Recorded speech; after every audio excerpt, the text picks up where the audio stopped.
how are the Martin twins, and do you guys have some special healers? Because before the last game, Cody wasn't supposed to play and did, and then before the San Diego State game, Caleb wasn't supposed to play and he did. Well, Cody, the first time the Pack and the Broncos got together, was not 100%. So that, to me, is an interesting matchup tonight. Cody's the best one-on-one defender on the Nevada roster, so he'll be at 100%. Chances are he'll get assigned to number 15 for the bulk of the game. The Caleb thing, I was joking with the athletic trainer, Ron Cooper. I said, man, are you going to raise? Did you do anything skullduggerous? He goes, no, the tendon situation in the middle foot, which was very Googled in northern Nevada, the Lisfranc complex, healed a lot quicker than the average physiology does. So they got him past a point where playing would not damage it any further, and then it was just pain tolerance. So it's a combination of, I guess, good healing, good recuperative powers, and then pain tolerance for Caleb. So Cody 100%, or as close as one can expect at this point in the season. Caleb has not been practicing a ton, but I mean, he's such a gamer. I can't imagine he wouldn't see extensive minutes in this one. As we look at some of the other guys, the one statistic that I look at in Nevada is almost unbeatable is when Jordan Caroline comes up with a double-double. He has 23 of them in his career. They are 22-1. He's a guy to me that when I look at what makes Nevada go, you hear a lot of talk about the Martin twins, but to me, a guy that came back from last year was tournament MVP. Tell us what we can expect from him, because Boise State does a good job at rebounding, but he may be the best single rebounder on the floor. Yeah, and in the first meeting, he went for 22 and 13 against the Broncos. He is the physical leader for the Wolfpack. I mean, remember, they don't really have guys over 6'8", so when it comes to rebounding, it's a physical will they have to impose on the game in order to have success. And it was really evident in the San Diego State game last time out for Nevada.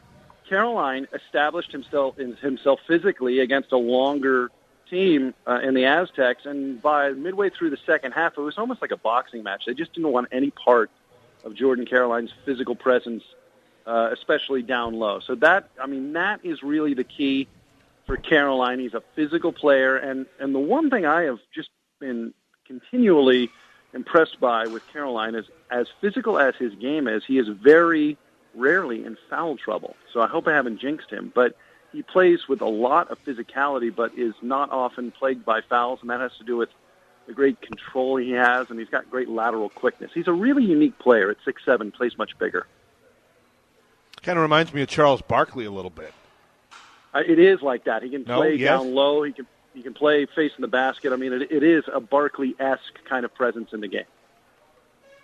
We're visiting with John Ramey. He is the voice of the Nevada Wolfpack tonight. Boise State and Nevada squaring off for the regular season top spot in the Mountain West. We've talked this week a lot about this game, John, from the Boise State perspective as far as what needs to be better. Nevada did win the game, but it was a close game, a game that really was in doubt with 30 seconds left, and Nevada made some free throws to stretch the margin to a 6 at the end of the game. What do you think Nevada thinks they can do better in this matchup than they did the first time around? Well, I think they want to be more judicious with their three-point shooting. They were 9 of 26, which isn't a terrible percentage, but that's below what the team usually puts up. So I know that they want to be smarter about the three-pointers they attempt. One thing I think that's definitely going to be different for the Broncos is they're not going to shoot 3 of 21 from three-point range. I mean, that was, I would have to think, a pretty anomalous performance for Boise State. So I think, that's going to trend in favor of the Broncos. I mean, Nevada didn't have Cody Martin at full strength, but still held Boise State to 68 points. So, I mean, you bring up a very good point. Nevada played pretty perfectly in that first meeting. You talked about Cody Martin being the best one-on-one defender on this roster, probably matching up with Chandler Hutchinson tonight. What does he do defensively, regardless of who he's guarding, that makes him such a good defender? And what do you remember about that matchup the first time these two guys battled? Well, Cody at the time was battling an Achilles tendon issue, kind of similar to what Caleb's doing now, in that he was not practicing, warming up, and seeing how he would be at game time. Cody is he's a real Swiss Army knife. I say to folks at the shorthand, I may have said it on your show previously, that Caleb is Jordan and Cody is Pippen, and that Pippen, the Pippen role, right? He does a lot of things other than just be the featured scorer. Defensively, Cody has length at 6'7". He's got all the athleticism we see from Caleb that allows Caleb to get his shot from pretty much anywhere.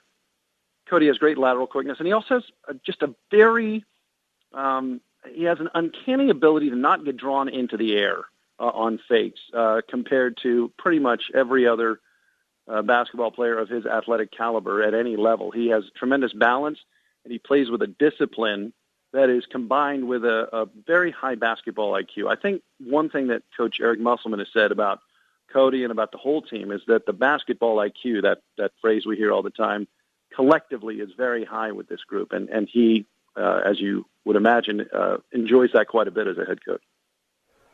We've got two teams that have not lost very many games this season, 10 games between the two. Nevada has lost 5, and the thing that stands out to me is the 5 are by a total of 21 points. So you make a play here or there, and Nevada very easily could be something like maybe 24-1 or 24-2 or whatever the math would work out to.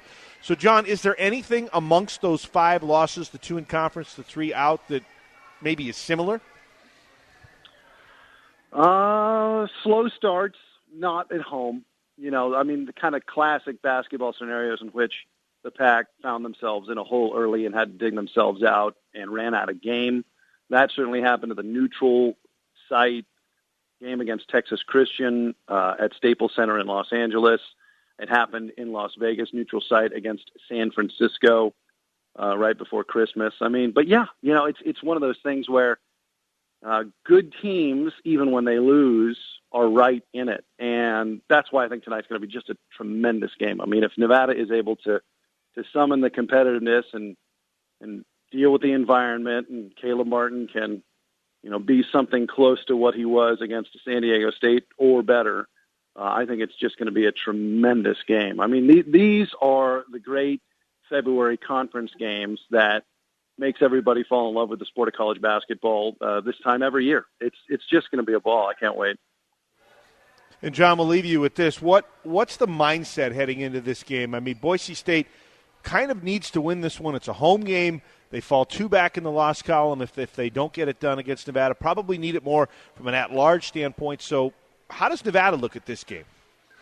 It's funny. I asked Eric Musselman earlier in the week. Nevada is at Boise State tonight and then at Utah State, which the Broncos know is no picnic, on Saturday. And I said, what's a reasonable expectation for this road trip? I mean, is it 1-1? And Musselman laughed at me. I mean, if you're around the Nevada program, every game that isn't a win is a very emotionally upsetting time for the program. I mean, the mindset is to have any kind of perspective on it is not really embraced. It is win every possession. I mean, that's about it. I don't know if there's been an opposing basket that's been scored all year that has been anything but upsetting to Coach Musselman.